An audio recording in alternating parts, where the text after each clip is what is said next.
Trey, and it looks like WNBA fans is pissed off over A'ja Wilson and her special whistle. Mainstream media, and now people is paying attention. Not only is we paying attention, we're noticing a pattern, and the pattern is A'ja Wilson. Get this damn special whistle like this should be looked into. That pattern has become so undeniable, so blatant, that it's generated a viral narrative all on its own. Many of you have likely seen the headlines and thumbnails claiming A'ja Wilson broke down in tears, apologizing for cheating against the Indiana Fever. The thumbnails screamed, "I meased up." But we are here today because that was a lie. There was no apology. There was no admission of guilt. There was no tearful confession. Many of you watching have been connecting the dots, and you already sensed something was off. The truth is infinitely more shocking. What A'ja Wilson actually did was the exact opposite. She didn't apologize. She complained. And in a stunning moment of hypocrisy, she sarcastically accused an Indiana Fever player of getting the same special treatment everyone accuses her of. Today, we are filtering out the noise. We are exposing the fake apology narrative and replacing it with the disturbing truth. A truth that involves league-wide gaslighting, furious coaches, and a commissioner who is openly being booed at the WNBA Finals. This isn't just about one player. It's about the integrity of the entire league. If you believe the story, behind the story matters, smash that like button. It tells us we're on the right track. Now, let's set the stage. The term A'ja Whistle exists for a reason. It's not just salty fans. It's a documented statistical reality that has defined the 2025 season. A'ja Wilson led the entire WNBA in free throw attempts. We're talking 290 attempts, averaging 7.3 per game. For context, that is more than double what Caitlin Clark averaged. This isn't a new development. Wilson also led the league in free throw attempts in 2023. This is a multi-year pattern. The controversy hit a fever pitch in a game against Phoenix. Wilson got 12 free throws. The opposing star, Satou Sabally, got hacked like a tree and barely saw the line. Fans and even neutral analysts started noticing. You can't watch a game where one player seems to have an invisible do not touch sign, while another, like Caitlin Clark, gets decked every game and barely gets a call. The contrast is the entire story. Fans aren't just imagining it. They've compiled the receipts. Viral videos show dozens of uncalled moving screens by Wilson. We're talking about clips alleging 37 uncalled illegal screens throughout the playoffs alone, screens that sometimes injured opponents, yet the whistle was blown on the defender. On social media, she was dubbed Referee Wilson and Whistle Wilson. Hashtags like #Vegas scripted and #A'ja Whistle trended for days. This brings us to the WNBA semifinals, the Las Vegas Aces versus the Indiana Fever. This series became the flashpoint for the entire league, and keep in mind, the Fever did this without Caitlin Clark, who was sidelined for the entire postseason with a recurring groin injury. Despite Clark's absence, the Fever, led by Aliyah Boston, pushed the defending champion Aces to a decisive Game 5. It went into overtime, but Indiana was forced to play that overtime without their starting center. With just 27 seconds left in regulation, Aliyah Boston was called for a controversial loose ball foul. It was her fifth. She was out of the game. The Fever's chances evaporated. Weeks later, when Aliyah Boston was shown a replay of that exact foul call, her reaction said everything. She said, "Are you kidding me? No, are you kidding me? You know what's so crazy? I've been crab dribbling all year. I have not got an offensive foul in that manner the entire season." To have a referee make that call at that specific moment in the most important game of the season felt predictable. It's exactly the kind of pattern fans have been screaming about. One social media user compiled the script: Wilson 8 to 12 free throws, Boston 4 fouls, Caitlin Clark 2 free throws, 10 hits. And this is precisely where the apology narrative was born.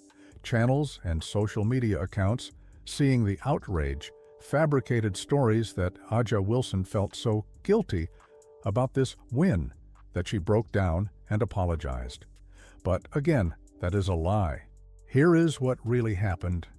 The clickbait videos claiming she apologized? They're using clips of her getting emotional after winning the finals, tears of joy, and twisting them into a confession. The truth is, not only did Wilson not apologize, her team was actively complaining that the refs were too hard on them. You can't make this up. The moment of truth came after Game 4 of that same series, a game the Fever actually won. In that game, the script was flipped. The Fever shot 34 free throws, while the Aces only shot 11. It was a rare night where the whistle seemed to favor Indiana. How did the Aces react to this? By accusing the Fever of getting the special whistle.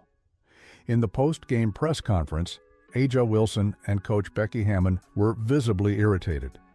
Wilson complained about her teammates being in foul trouble, saying, "That's very interesting to me." Her coach, Becky Hammon, didn't bother with coded language. She interrupted and said, "By interesting, you mean that's shit, Mom." Wilson, realizing the optics, replied, "I wouldn't say that because I have a brand to protect." To which Hammon doubled down, "I'll say it, I have no brand." Both Hammon and Wilson were fined $1,000 each for those comments. Now here's where it gets truly absurd. During that exact same press conference, the one where they complained about not getting calls, Wilson sarcastically went after Indiana's Aliyah Boston. She said, "That's Aliyah's special whistle, man," suggesting that Boston was the one getting favored treatment. That was not a joke. That was projection. That was gaslighting. That was taking the exact same complaint everyone has been making about her and turning it around on an opposing player who had just been fouled out of the most important game of her career on a questionable call. And now, months later, fake videos claim she's the one apologizing. Unbelievable. The Fever's head coach, Stephanie White, didn't hold back. While she was careful with her words because in the WNBA, saying the quiet part out loud costs you money, she made her frustration clear. She told reporters, "I don't like excuses, but man, we played 5 on 8 tonight." She was essentially saying her team was battling 8 opponents, the 5 Aces players, and the 3 referees. The subtext was obvious. And it wasn't just Stephanie White. Coaches across the league have started speaking out. Minnesota Lynx coach Cheryl Reeve, a Hall of Fame coach with 4 championships, called the officiating malpractice after losing in the finals. That is not a term you use lightly. Malpractice, in a medical context, means professional negligence causing harm. Reeve was directly suggesting that the referee's incompetence or bias cost her team a championship.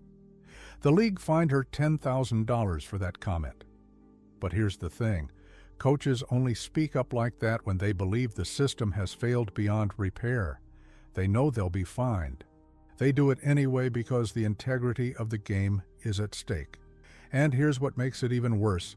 Becky Hammon and Stephanie White, who both complained about the officiating in the Aces Fever series, were each fined again just for agreeing with Cheryl Reeve's malpractice comments. That's 3 coaches spanning 3 different teams, all saying the same thing. The officiating is broken. Are they all lying? Are they all delusional?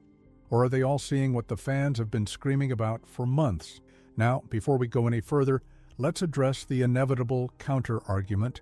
Aliyah Wilson is just that good. She deserves all those calls. Fine. Let's grant that Wilson is an elite talent. She's a 3-time MVP. She's a champion. She's one of the best players in the league. But being great doesn't explain the statistical outlier she represents. It doesn't explain why, in a league full of physical post players, she gets to the line twice as often as anyone else. It doesn't explain why illegal screens that injure opponents somehow result in fouls on the defenders. And more importantly, it doesn't explain the double standard when it comes to Caitlin Clark. Clark is the most popular player in WNBA history. She draws ratings that rival NBA playoff games. She sells out arenas. She single-handedly brought millions of new fans to the league, and yet she is officiated like she's invisible.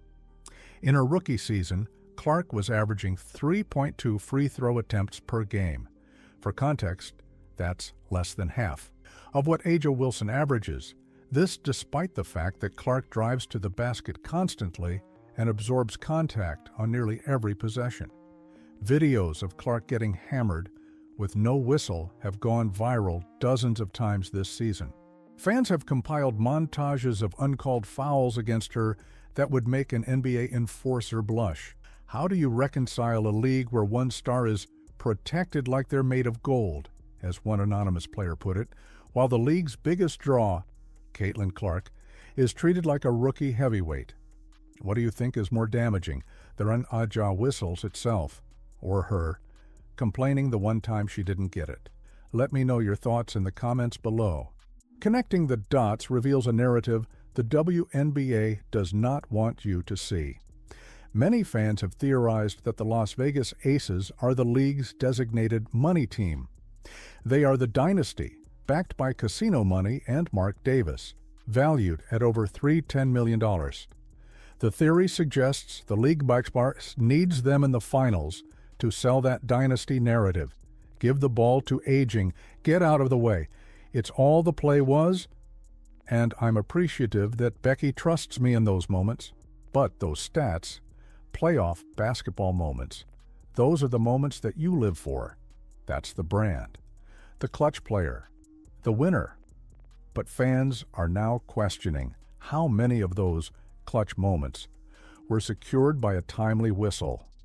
When the WNBA posted a highlight of one of her game winners, the comment section exploded. Half the comments said, "Great shot," and the other half said, "Of course she made it. The refs carried her all night." When your highlight reel looks like a courtroom, you have a problem. This crisis goes all the way to the top. The players are in open revolt against Commissioner Cathy Engelbert.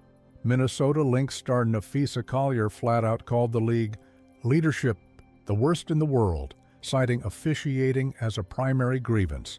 It gets worse. The commissioner was booed loudly. During the finals trophy presentation, fans in Phoenix let her hear their frustration. This is happening while multiple team owners are telling ESPN they want her replaced. But the most explosive claim against Engelbert is directly tied to Caitlin Clark. Napheesa Collier alleged that in a private conversation, Engelbert told her that Caitlin Clark should be grateful for the WNBA platform, suggesting that without it, she wouldn't be making her $16 million in endorsement deals. Engelbert has denied the claim, but the accusation itself, whether perfectly accurate or not, speaks to a massive disconnect. It feeds the fan theory that the league's old guard resents Clark's popularity and is allowing her to be physically punished for it. The league knows it has a problem. They've announced a multi-stakeholder task force to review officiating, but this move rings hollow. Why? Because at the same time they announced this task force, they were fining Becky Hammon and Indiana's own Stephanie White for agreeing with another coach, Cheryl Reeve, who called the officiating malpractice.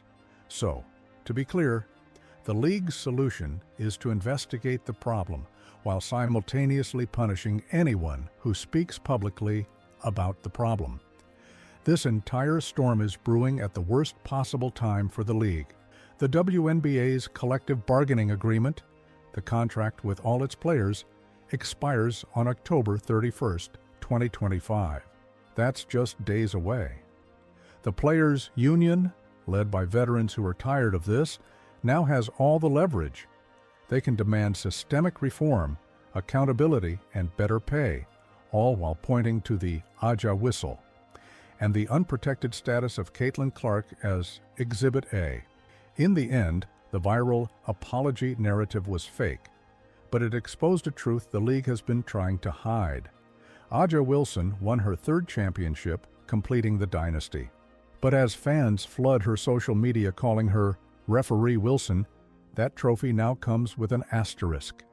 A'ja Wilson isn't apologizing, she's complaining. And that hypocrisy is threatening to burn the league's credibility to the ground. The fabricated apology is dead. The real scandal is just beginning.